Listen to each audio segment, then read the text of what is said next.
السلام عليكم البنات. كما كتشوفوا معايا راه يلاه وصلتني الكوموند ديالكم.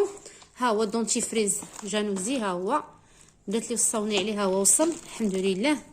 السيده اللي كتوصلتني على الشامبوان راه وصل. ها هو زيت الجانو، كما كتعرفوا زيت الجانو راه زوينه بزاف للشعر، عندها بزاف د الفوائد من غير الشعر، ولكن المهم هذه راه عندها بزاف الاستعمالات وزوينه بزاف للشعر. اللي يتساقط ليه الشعر من الافضل ياخذ هذه وهذه وياخذ سبيرولين. المهم بالنسبه للسيده اللي وصلتني على الجانو، ها هي الشامبوان، ها هو كما كتشوفوا سبيرولين مهمه بزاف. كما كتعرفوا سبيرولين راه عندها بزاف د الفوائد، والناس اللي كما قلت لكم عنده تساقط الشعر ياخذ سبيرولين مع داك الشامبوان اللي وريت وزيت الجانو، راه واحد التريتمون خطيره جدا للشعر.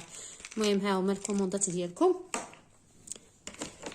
وبالنسبه هذا مشروب روسيلي، واحد السيده اللي كانت وصلتني عليه على حساب الحساسيه اللي كيكون عنده في النيف، كيسيل لي نيفو بزاف ديال الربيع، الحساسيه بصفه عامه.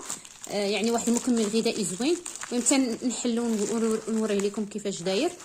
وهذا الشكلاط العجيب والزوين اللي عزيز عليا، كوكوزي، واحد السيده وصلتني عليه، ها هو مرحبا.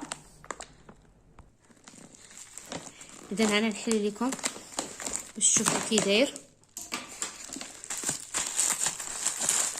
هذا الروسيلي راه ديجا حطيت لكم الفيديو عليه، الفوائد ديالو راه زوين بزاف بزاف، عنده واحد المنافع بزاف زوين للصحه. المكمل غذائي ماشي تنقولوا زعما يعني انت الجسم ديالك ملي كياخذ واحد المكمل غذائي اللي هو زوين راه كتكون مرتاح، لان ما كتاخذش واحد ماده كيماويه اللي تضر لك الصحه ديالك. بالعكس، احسن استثمار هو الانسان يستثمر في الحاجه اللي تنفع الصحه ديالو. هذا ما كان، اما انا كنبغي نبارطاجي معكم هذا الشيء باش نتوما اللي ديوها في صحيحتكم وتكونوا بخير وعلى خير ان شاء الله. هانتوما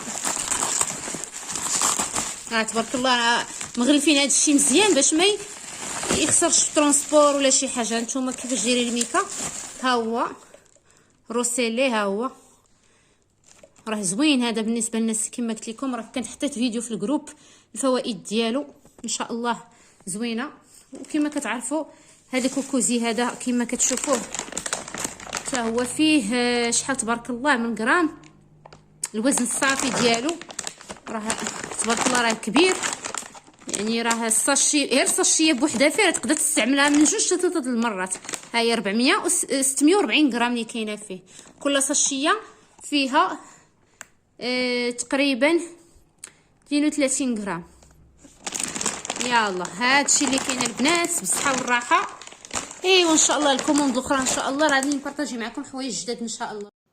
الا كنتي مهتمه باش تستافدي من منتوجات دي اكس ان باقل تكلفه، رقم العضويه تحت الخدمه. ما عليك فقط التوجيه لمقر دي اكس ال القريب للسكن ديالك. ومرحبا والف مرحبا.